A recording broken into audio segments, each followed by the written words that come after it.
I'm Nikki Jovicic from LookUpStrata, and I'm also the Managing Director of Tower Body Corporate. I'm your host today. We welcome back Rob Broadhead from 2020 Fire Protection to discuss changes to fire safety in New South Wales Class 2 residential buildings. Please note this session is specific to New South Wales and refers to New South Wales legislation, and the information is not applicable in other states. So what's changing in fire safety? How do owners, managers, practitioners and residents need to prepare for February 2025? In 2021, the Office of the Building Commissioner tasked a working group of industry experts to produce a report aimed at enhancing fire safety in Class 2 buildings, which are essentially residential strata buildings. Today, we're fortunate to have Rob with us. Rob was a member of this group, and the working group produced an October 2021 report on improving fire safety. This webinar explains the implications of that report and how owners' corporations can fulfil the necessary requirements. Before we begin, I'd like to mention that the information in this session, as always, including the discussions arising from submitted questions and chat conversations, is not legal advice and should not be relied upon as advice. You should seek independent advice before acting on the information contained in the session today. We welcome Rob Broadhead from 2020 Fire Protection. Rob is the CEO of 2020 Fire and former Vice President of the Fire Protection Association of Australia. He's been actively involved in educating the strata industry since 2001 through organisations such as LookUpStrata, SCA New South Wales and OCN. He represented the fire and property sectors on the Fire Safety Steering Committee for the New South Wales Building Commissioner. He holds a graduate certificate from the Institute of Fire Engineers and is an accredited practitioner in fire safety. 2020 Fire Protection is a strata services specialist company, and Rob is dedicated to enhancing awareness of fire safety. His goal is to empower owners, managers and residents in strata to make informed decisions regarding fire protection measures, thereby mitigating risks before any potential incidents occur. So welcome, Rob. Thanks so much for joining us again. Thank you, Nikki. Great to be here. So today we're going to talk a bit about what's changing in fire safety. As Nikki touched on, there was a fire improving fire safety report commissioned by the New South Wales government on how to improve things, and that was tied in also with the Shergold Weir report, which was the building confidence report for the whole of Australia. And so those talked about what things needed to change in fire safety to make sure that people in them were safe and that quality was delivered. I thought, firstly, don't want to scare people, but worthwhile. I'm sure Nikki will send a link to it, but this is an organisation called the Home Fire Sprinkler Coalition Australia, and the FPA Australia was a partner of them when I was involved. And this is a video that they have on a room which has sprinklers and one which does not have sprinklers. I think it's worth watching just to see, mostly how scary fire is if and when it occurs, and none of us want it to occur. So AFSS, or Annual Fire Safety Statement, is the document issued on behalf of the owner, and they're stating the fire system for that building still perform. Okay, and we'll talk a lot about perform versus comply in the coming bits of this webinar. EPA regulation, or the active regulation, that's the one that requires maintenance and the annual fire safety statement to be issued, and there's a different wording for it now, but I won't go into technicalities of it. The Design and Building Practitioners Act, which is the law that underpins the accreditation regime for the practitioners. Probably the most important one we'll talk about today, EFSMs or ESMs, Essential Fire Safety Measures. So these are the types of fire equipment in your building. And so there'll be generally a schedule of EFSMs on your annual fire safety statement. And so those are the things that say what your building requires. If it says, fire hydrants on your building, you must have fire hydrants that perform in your building. If it doesn't say fire hydrants, you don't have fire hydrants or don't need fire hydrants. If the schedule of essential fire safety measures says you have it or need it, you must have it and it must perform. If it doesn't say it, you're not obligated to install it or do anything like that or upgrade it. The APFS, Accredited Practitioner Fire Safety, used to be called Competent Fire Safety Practitioner. It changed when the Accredited Practitioner Regulator came into law, and the fire safety assessor is the person who goes out and assesses the performance of your fire system for the purposes of the annual fire safety statement. Similar to that, endorse. So when I'm talking about endorsing, I'm talking about the signing off of each of those measures to say they perform. And so when you're talking about annual fire safety statements, it's not a certificate. You're not certifying something. You're endorsing that it performs. And so that's some important wording that all of you need to kind of understand, because your practitioners should be only identifying where it performs or does not perform. It does not have to comply other than the time at which the building was built. So what is happening in 2025? And so some of these are occurring now. Some of these things are happening in February 2025. Some of them don't particularly apply to existing buildings, which is where most of you, I'm sure, are involved in. But the first part of it is fire and rescue involved in design. We'll talk about it in a sec. I'll talk about the missing link of certification. So we'll talk about this in a minute, but at the moment, anyone can certify that the fire system being installed in a brand new building is compliant. And we all can imagine that's suboptimal, and we'll talk about that in a bit. Documentation, there's going to be some additional documentation required for new buildings or where major upgrades have occurred that will help building owners to understand what is in their building, how to maintain it, and what to do with it. And then maintenance, which is what we always should have been doing. In fact, most of us have been obligated to do it, but it's never been as clear as it should be in law. And so we'll talk a bit about each of these items and what it means for you, what it means for me, and how we're going to deal with it. So this one here has been in place since last year. It largely doesn't apply to what we're talking about, but I think it's important to have knowledge of it. It basically means that if a building design does not exactly match the requirements of the building code, so if there's a performance solution, an FER, some people will have talked about them, the Fire and Rescue New South Wales, so the fire brigade, must be involved in that design.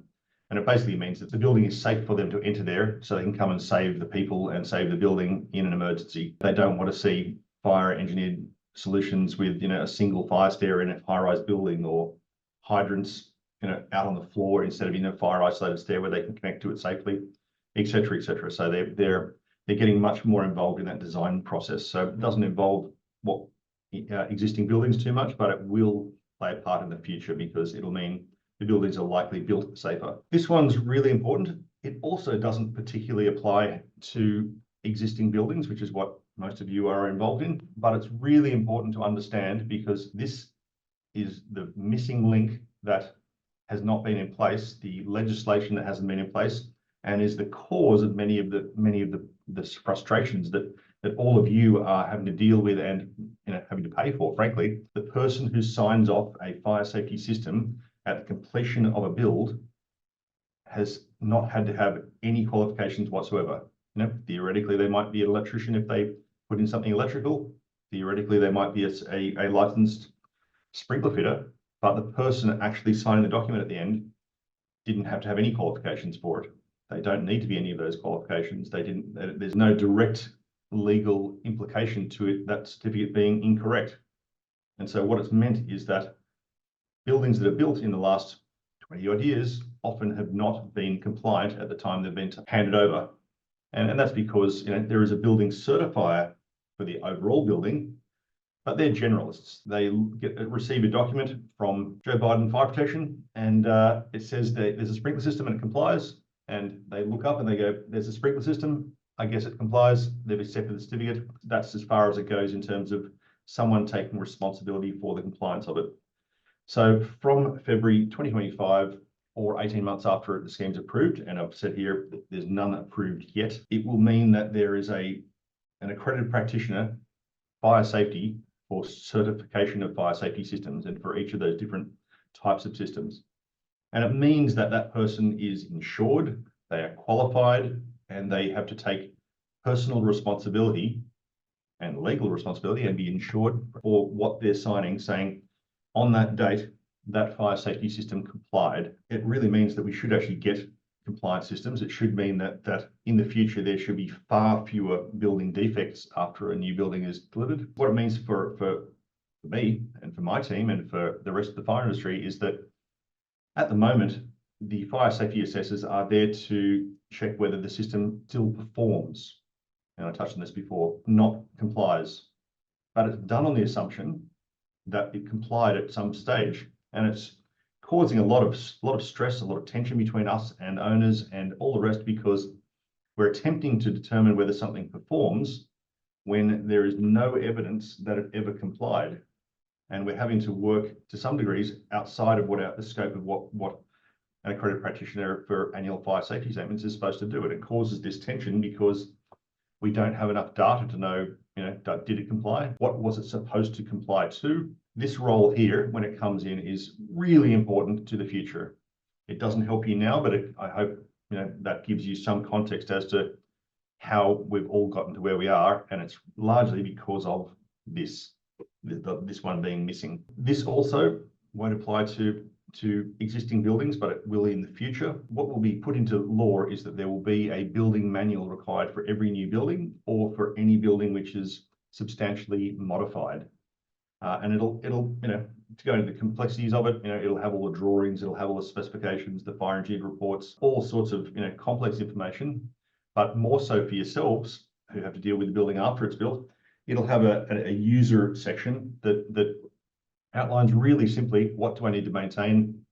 Where's the data for it? How often do I need to do it?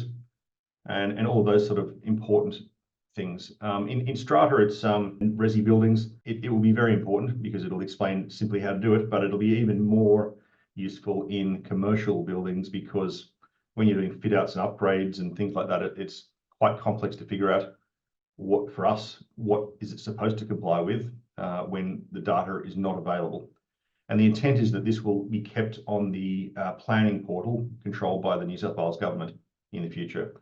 We don't yet have a date as to when this is going to be put in there. What it'll really do for all of us is that the stuff that we are constantly sending back to building owners and strata managers asking for are things like passive registers, maintenance schedules, damper registers, drawings of it, original compliance certificates, will all be contained within the building manual. And so that'll make everyone's jobs much easier. The one that frankly I care the most about, because this is what we do, is inspection, testing and maintenance. And so for as long as I can remember, Nikki said I've been working in and around fire and the strata space since at least 2001. There's always been a requirement since at least then for building owners to maintain the essential fire safety measures in their building. It's always been there. You've always had to do it, and there's only really been one standard applicable to that, and that's AS 1851 for routine service of fire systems.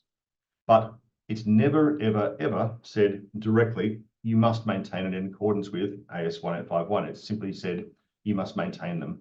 And so there's been varying interpretations of what that means by owners, by people creating the budgets, by fire companies themselves, by everyone involved, because it's not been directly legislated. So what's happening is from February 2025, on the 13th of February, it will be a requirement. It's literally written into the law that you must maintain in accordance with that N51 2012. And so that causes some challenges for building owners, and I'm sure no one wants to hear it, but it probably will cause a change in what it costs for fire protection. But it's really doing what was always supposed to have been being done. It just wasn't written as directly as it should have been. The big issues that I think are coming that everyone needs to, I'm sure are actually already working through, but will be doing so, is passive fire, largely being ignored by building owners and fire companies and all of the above, because it's quite complex, requires a register of all of those passive fire items and all of those dampers and the interface testing and all those sort of things. And 5 yearlies, 10 yearlies, 25 yearlies, those extra things are probably the big issues coming. And they're issues because they've been ignored by a lot of people. Certainly from my own experience, the best way to lose a contract is to send through a quote for 5 yearly testing of the overhaul of the fire hydrants and pumps and sprinklers and things like that. It's not a cheap process. It's a very important process because it really stress tests the system to make sure it's ready to work in an emergency. But it's not a cheap exercise. And ditto passive. To create a passive register is quite a large job and requires quite a lot of in-depth testing and data collection and all of these things, which have largely been pushed under the carpet for many years because it's never been written directly, 1851 2012, are coming out now. From your perspectives as building owners, as building strata managers and the like, you need to start planning for these things. And you really should be speaking to your practitioners about what are they, when are they coming, when are they due, how much will they cost, all the above, so you can start planning for them, because we're going to be obligated to do it. And from February 2025, there are fines applicable by government if it is not maintained. And it hasn't been established 100% how it will be signed off every year that it's being done in accordance with this standard. But I believe from previous conversations on that committee that, similar to your annual fire safety statement, where there's a line saying that there are no grounds for prosecution under Division 7, I think it is, which basically means are the paths of travel to get out of the building safely clear and safe. I believe there'll be a similar section below that. So the accredited practitioner will be saying, I endorse that all of the maintenance has occurred in the building to AS 1851/2012. That's why it's important that everyone starts planning for it now, because any annual fire safety statement from February onwards next year is going to have someone signing off saying that it definitely was done and done correctly. So please keep that in mind. A really important one, I suppose, down the bottom, I've written there, New South Wales Fire and Rescue relies. I'll name checking Trent Curtin, who was quite high up in Fire and Rescue New South Wales, the Fire Brigade. He said at a Fire Protection Association conference only a little while ago, is that they rely on the quality maintenance of the fire protection systems in buildings as part of their standard operating procedures of determining whether it's safe to send people into a building, send his staff into a building to come save all of us. And so maintenance is annoying and expensive sometimes, but it's really, really important. It makes sure that those buildings continue to work and continue to perform when they're really needed. If you're not already doing it, start talking to your practitioners. It is an obligation. It is required in the law. It is part of unwinding those years of under-regulation across the building and fire industries. So start working on it. If you have any questions, get in contact anytime. Thank you so much, Rob, for sharing that information with us. Obviously very important. So what are you seeing out there? What's actually happening? Are buildings starting to plan? Are buildings aware of what's going on? Most certainly. All the buildings who have a focus on risk management, who have a focus on ensuring their buildings are maintained, are already working on it. Absolutely. But there's certainly some pushback, because it hasn't been happening for many years. So it's a big pill to swallow. So it sounds like you're talking about a lot of buildings being faced with expenses that they might not have planned for, and that will be coming up sort of in the near future. Are they looking, do you know, at the moment to implement some of this into their 10-year maintenance plans? Do you get involved in any of that? We don't know, but I really think we should be. I've offered it actually a number of times to many strata and building companies. Yes, they should be. Most fire companies know exactly what is likely to come up. Most of us have pretty good data as to what the benchmarking was. What are the likely costs every year for fire system maintenance? We know when the 5-yearlies are due. We know what the 5-yearly cost is likely to be. I think similar to with the 5-yearlies testing not occurring. Part of that is people don't want to hear that bad news, the cost of doing it. And secondly, a lot of contracts that fire companies are engaged under are a 1-year contract. So there's actually nothing in that to cause anyone to want to have a 10-year relationship. So I think it needs a change in thought process there. It is a partnership. It needs to be a trusted partnership. A lot of these changes that are occurring in fire are about building rebuilding the trust in this important industry. There's some challenging times to go through first. And we have had lots of questions asked, from what I can see, about the building manuals, when they need to be done by, who will be actually pulling them together and creating them. So do you have any information on that yet? So nothing is official with the building manual, but there was never any talk of them being established for existing buildings unless they chose to do so. There'll be a structure to do so if they want to. The only obligation to create a manual will be at completion of a build or completion of a major upgrade to that building. Okay. So, but yes, there will be a template for it so that building owners and managers can start doing that. And we've just been asked if you can quickly define Class 2 buildings. So, Class 2 building is a building made up of lots of units, and each of them are occupied generally by people who live in that building. which is different to a class 3, which is like a hotel, a hostel, where you have people who come and go into that same space. So a class 2 has much lesser fire regulations than a class 3, because it's expected that people know, their exit paths, they know how to get out of their unit. Please comment at the webinar about the rapidly escalating and unacceptable cost of fire service requirements on Class 2 residential buildings. Our apartment block is 13 years old. Every year we face massive costs for fire services, mostly as a result of the required fire safety inspections. It seems to us that many of these upgrades, rectifications, services and repairs are more in line with revenue raising for the fire services contractor, and that the frequently changing regulations and requirements are very self-serving for the fire service providers. We often question how a concrete apartment building that's only 13 years old and is inspected every year can have so many costly defects. I feel your pain firstly, but it's certainly not self-serving for fire protection businesses. We're under immense pressure. There's a lot of competition. There's 900 fire companies across New South Wales. So if if you're having troubles with your existing one, then perhaps you should change. But all of this is driven by the New South Wales government, and it's driven thanks to the reports put out there by the government. It wasn't created by fire protection companies. Yes, I was involved as a fire protection representative of the property sector, but it was driven by government. And it's what you're seeing, and I feel your pain, but what you're really seeing is the unwinding of 20 years of under-regulation of the building industry and under-regulation of post-construction maintenance of buildings. There has been an escalation in costs related to it, but it relates to unwinding what should have always been done. It was always in the regulation to do it. It just wasn't defined, and there wasn't any policing of it, and there wasn't any enforcement of that. What you're seeing there is unwinding what always should have been done because it wasn't regulated adequately until now. And really what we're seeing, Rob, is just a very small part of the improvements that are happening in New South Wales across the board. Absolutely. So in the buildings built in the last couple of years, most certainly the number of defects has dropped substantially. The number of defects we were finding in the 3 to 50-year-old buildings, measured as of today, were atrocious. You would walk into the building and just start to worry about being in the building.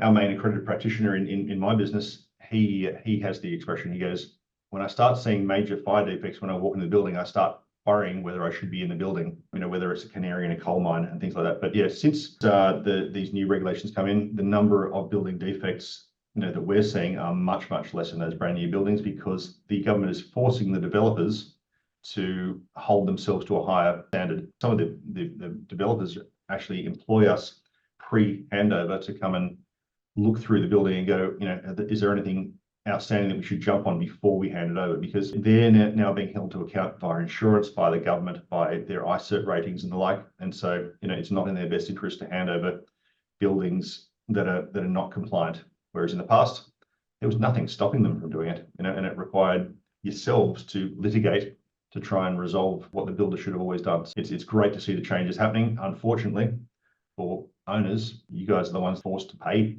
for all of this in the short term. So it's unfortunate, but it's a good thing for the future. Well, I mean, that's very worrying if one of your practitioners is concerned about being in the building to do the inspection, and you've got people living in that building on a day-to-day basis, and probably not aware that they're in that much risk. Yeah, we had one in Sydney, which I won't mention at all, but and it wasn't the worst building in Sydney that David Chandler, the building commissioner, raised, but it was very close by it. And while we were in the building testing, one of the columns in the car park exploded. The practitioner has a point that when the fire safety issues are large, one should start worrying about the structure. And was that was a residential building that actually had people living in it, or was it vacant at the time? It wasn't a residential building in that particular case. It was a strata building, but it was a strata commercial building. Amazing. Is there anything in the legislation about needing to update fire safety measures in a mid-1980s building? Yes and no. If no one has told you need to, there is no obligation to do so. The only reason that you are obligated to do so is if you develop an application to change something, or if council gives you an order telling you must do so. And so when I'm saying yes or no, what I'm actually saying is council, under the Environmental Planning Assessment Act and regulation, is required to bring every building up to a current level of life safety. And so I'll come back to that wording in a little bit, but current level of life safety, meaning the building is as safe as if it was built today. And so that is where these requirements come in terms of upgrades. So until such time as council requires you to upgrade the fire safety measures in your mid-1980s building, there is no obligation to do so. Most certainly, any building which has no fire safety measures in it, like that one, you probably should be budgeting for what you will need to do, because one day you will get a council fire order. One day you will put a development application in for upgrading your foyer or adding balconies or something like that. And you're going to need to do these upgrades at some stage. So it all comes down to budgeting and communication and budgeting for these things for the future. And we've been asked in chat, which kind of ties in with what you were just saying, who will initiate these requirements and ensure compliance? Local council.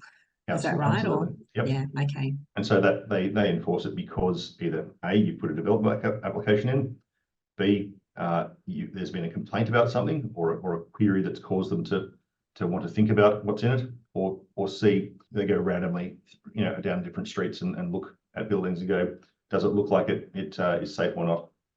And so, certainly when I'm talking to buildings that have no fire safety systems in them, I often say you should be budgeting for everything that's likely to be required. But if I were you, I'd be making sure that you had the basic equipment like smoke alarms in units, some sort of smoke alarms or detection in the common areas, depending on the size of the building, exit emergency lights and extinguishers. And I can't speak for the individual councils, but in terms of the urgency level of what the councils have to do in terms of bringing things to a current level of life safety, if they walk into a building and it has those basic measures, there's a good chance they'll probably walk back out of that building. I can't guarantee it, but there's a good chance they will, because they see that there's measures there and they appear to be maintained. If they walk and they see nothing, they know they urgently need to do something.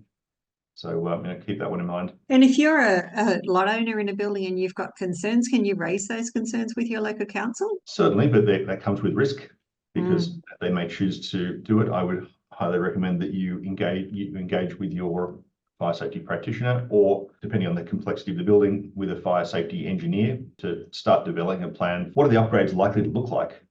Because every building is different. Every building will achieve compliance or current level of life safety via different means. And particularly the more complex it becomes, the more value there is in engaging a fire safety engineer. So not a contractor like me, but a fire engineer, to develop a plan, because they can, when and if a council order comes through, they can go to council and say, here's our plan, this is how we suggest we're going to do it, here's the timeline we intend to do it. And can't speak for councils again, but in the vast majority of cases that we've seen out there, council will go, oh, great, here's your order to match the report that you already have in place. And if you're starting to plan for it, managing for it, budgeting for it, and have that plan in place, it makes it a much nicer and calmer process. The theoretical 180-day compliance that council throws you for tens, hundreds, millions of dollars worth of upgrade works, planning now will save you money later. Okay. And we haven't even spoken about insurance and how insurance fits into this as well, and whether you can have issues with gaining insurance if you've got outstanding fire safety concerns.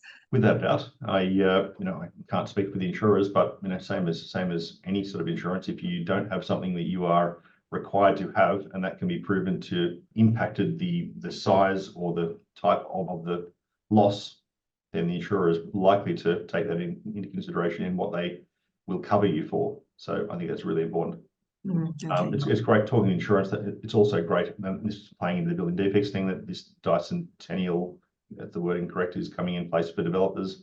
So they effectively have to have insurance now for 10 years related to building defects. So that's another great initiative by the building commissioner to get that in place, so that future, it doesn't help the buildings now, but future buildings will know that they're protected against the cost of building defects for 10 years.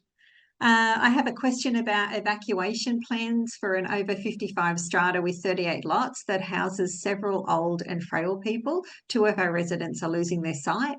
Our complex comprises of 3 buildings, and each 3 stories high, excluding the basement garage, with a lift. We need help setting up a plan that will include assistance to those who need it. Although the strata law does not require such a plan, as we do not have 100 units, the strata committee believes that given our special character, we should be properly prepared for an emergency. Firstly, I couldn't agree more with them. They should be properly prepared for an emergency. It's a really, really grey area, that particular one. Another one of those, slightly underregulated, I guess, areas. Basically, an evacuation plan, comes in largely because there's a workplace. There's no obligation specifically for, residential strata to have evacuation plans. But it's really arguable these days, particularly in this case, one, so many people work from home. So at what point does that building become a workplace because you're working in it? And secondly, I would imagine, and I'm guessing here, but if someone is somewhat old and frail, there's chances are they have someone working to help them in many situations, in which case, again, it becomes a workplace. And so in my mind, the strata committee really should be considering getting one in place, because they probably do have a workplace in the property, and they probably should have one if you were to take it to the nth degree. So, going into work health and safety, for example, nothing in the Work Health and Safety Act says that my tradesman must wear safety boots. It just says you shall take, the adequate safety provisions to match the type of work that's taking place. And the requirement for evacuation plans is not that dissimilar. It doesn't say you must do it in every situation, but you would be, if something occurred and you didn't have it, you would really struggle to argue why you didn't have that in place. So, if it were my advice, I'd say you should get one, and it would be a great idea. Can the council apply BCA legislation retrospectively? Can our 5-storey, including garage, basement, class 2 residential building constructed 37 years ago of brick and concrete be forced to install sprinklers inside residential units and in common areas? The simple answer, absolutely yes. So council has a legislative obligation to bring your building up to a current level of life safety, as we touched on before. And there is no argument. They may order you to do anything that brings it up to a current level of life safety. In the case of that particular building, BCA 19 was the first building code year where sprinklers are required in residential buildings, 4 stories and above. So it is entirely plausible that a 5-storey building would require sprinklers. In the case of that particular one, I'd really suggest you are engaging with a fire engineer sooner rather than later to put together a plan as to how you would intend to comply, because there's other ways around it. There's now very specific residential sprinkler systems, and that's that are available, that are plastic piped and all sorts of things like that. So there's better and cheaper and other ways to achieve that same current level of life safety, but you really need to have a fire engineer involved long before council orders you to do so if you want to get the best outcomes in that situation, because council will effectively read the current building code and go, well, you need sprinklers in a building to get current level of life safety, and hand you an order. And 180 days might not be long enough to come up with a good plan, come up with a structure, come up with a budget, and you might be forced into something that you perhaps wouldn't or shouldn't do. But that said, sometimes sprinklers are the best option. I've been working on a fairly large building complex lately where they chose at a fire upgrade time, some 15 years ago, I think they decided to avoid going down the sprinkler route and went down the smoke detection in the units route. And they probably saved themselves some couple of $100,000 back then when they did it, but they've well and truly spent that amount between then and now on false alarms and the impact to their lives of constant false alarms by smoke detectors and evacuation systems in units. So what I'm really getting at is all of this comes down to, you want to be planning about what might happen now, not reacting to it when it occurs. And we've also been asked in chat, we found that some councils no longer provide the schedule of measures, and a fire engineer has to be engaged by the OC to provide the specs. Is this one of the reforms? Council are legislatively required to issue the schedule. So the challenge, and I can go into a lot of detail, but I won't. Every council is their own government, and therefore their interpretation and their enforcement of the legislation is quite different between different councils, and so frankly they're obligated to do so. But I don't know that as a strata building, you have any real power to force them to do something. And so, yes, you're effectively forced into getting a fire engineer to create, or a certifier to create a schedule, rather than council providing it. So much chatter out there, and there's a few people that have put comments in the chat as well about EV vehicles and lithium-ion batteries. Last year, representing FPA Australia, I went to the States, to the National Fire Protection Association of America annual conference, and that was the subject matter, in the vast majority, and everyone's talking about it. What I'll first do is break it up in 2 points: lithium-ion powered vehicles and lithium-ion powered mobility devices and other devices. Vehicles, there is no proven difference in the fire risk between an EV and a regular internal combustion engine car. The lithium-ion one will burn for longer, but it's 40 odd.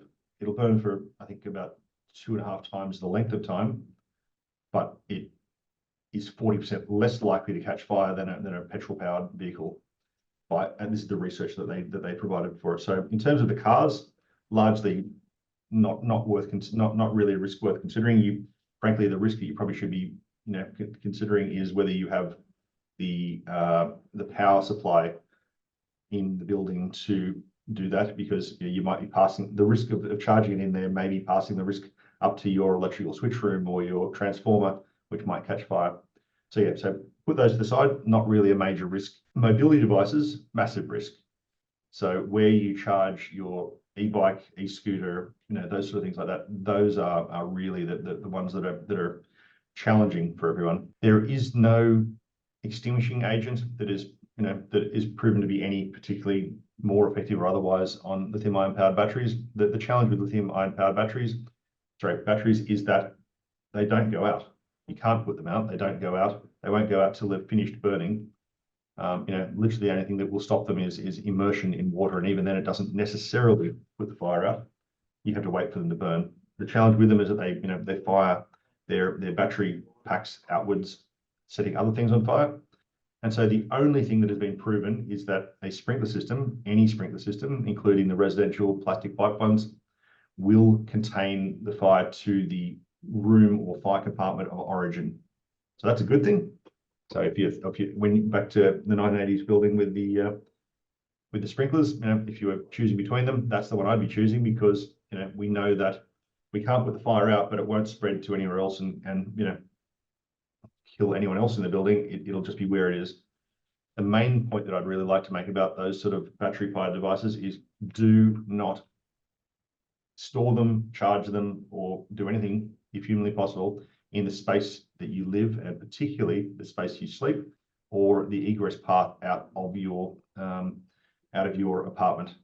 So if you look at the video link that I put at the start of it, when I was the terrible scaremongering, that's about sprinklers and fires and everything like that. It's 3-ish minutes from ignition to the room being completely engulfed in fire, as in everyone is 100% dead. 3 minutes after something's happened and your lounge has caught fire. If the source, what they showed in this research was that if the source of the fire was a lithium-ion battery powered device, it was more like 30 seconds. 30 seconds. So a lot of the time, it was the room was engulfed in fire before the smoke alarms even started operating. So these are just things that should not be anywhere in the living space if you can possibly avoid it. There's lots of extinguishers marketed for this purpose, but none of them are proven to provide any greater degree of putting the fire out or stopping it. Okay, so what is the responsibility of the Owners Corporation and Committee for Older Buildings? Our building was built in 1974. There are no fire alarms in the common area. Most units are tenanted, and we have no knowledge of whether the landlords maintain them. Do we need a fire reel? There's no back to base alarm if something occurs. How can the back door fire rating status be checked? And the bottom level corridor window has an iron bar. How do we protect the property inside as well as maintain fire safety if the bar is removed? So they've obviously got lots of issues going on. And they say the strata management company advised against bringing it to anyone's attention as it would cost too much money. Firstly, if you have a schedule of essential fire safety measures and something is listed on there, you're obligated to have it, to maintain it, and to make sure it performs. If you don't have an essential fire safety measures schedule, or it's not listed on there, you are not obligated to do anything with it. You're not obligated to install it or anything else like that. It's only when council forces you to do so that you should. So you don't need a hose reel, you don't need a back to base alarm until such time as you are told you must do so by council, who's the regulatory authority. In terms of the iron bar, I'd need a lot more context to that, but it's probably not actually a fire issue. It's probably related to something else in terms of security. But in terms of the units and the tenancy of them, the smoke alarm in a unit, if it is listed on the schedule of essential fire safety measures, is the obligation of the owner's corporation to maintain that and ensure it continues to perform. If it's not listed on the schedule, smoke alarms in units is a lot owner responsibility. And I think there was a further question about that from someone later, which is they're obligated under the Residential Tenancies Act to make sure they have a working smoke alarm, and they may have to certify that every year under the Residential Tenancies Act. So nothing directly related to annual fire safety statements or maintenance. It's strictly a residential tenancy. If you're letting out the apartment or selling it, there's a separate obligation under smoke alarms for that, but it doesn't relate to strata or the owner's corporation unless it's listed on the schedule of essential fire safety measures. But yeah, sometimes quite complex, the crossover between those. Going back to bringing to anyone's attention, I would suggest they really should start planning for it, probably depending on the size of the building. Can't see that there, but I'd probably be getting speaking to your fire practitioner first, and potentially getting a fire engineer involved sooner rather than later to start planning for it, because one day you'll be forced to do it. You might as well have a good plan and a budget in place to do it in a structured manner rather than in a hurry. Do you have anything that you'd like to leave us with before you go? Everyone needs to continue to upskill on understanding fire. It's really important. None of us know when it's going to occur. If you look up the New South Wales Fire and Rescue webpage, they actually have stats there on how many fires there are, and it would surprise you how many there actually are that we don't hear about. So it's really important that these things happen. I recognise the cost that the owners have to bear on this, but it's really important. So reach out if you want advice on anything. Happy to help. Okay, thank you, Rob, and thank you so much for all of the information that you've provided our readers over the years, and also for today. If you gained value from this video, please hit like and subscribe to our YouTube channel. If you're looking for information about parking, strata insurance, defects and more, head over to lookupstrata.com.au or sign up to our free weekly newsletter via the link in the description box below.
Please share the recording when you receive it, and the slides that Rob's provided us with your committee members, other people in your office if you're a strata manager that's watching today, and just get people talking about it and thinking about the changes as they're coming up. It's not that far away, really. It's just over a year away, but it goes very fast, doesn't it, Rob? So most certainly. And thank you so much for having me. Much appreciated. Excellent. Always a pleasure, Rob. Okay, wonderful. Thanks very much, everyone. Thanks for joining us today and being in the session, asking all those wonderful questions. Hopefully we gave you some clarity around what's coming and how you can get prepared for it. And we'll see you next week. Thanks so much. Bye. Yeah, thank you. If you gained value from this video, please hit like and subscribe to our YouTube channel. If you're looking for information about parking, strata insurance, defects and more, head over to lookupstrata.com.au or sign up to our free weekly newsletter via the link in the description box below.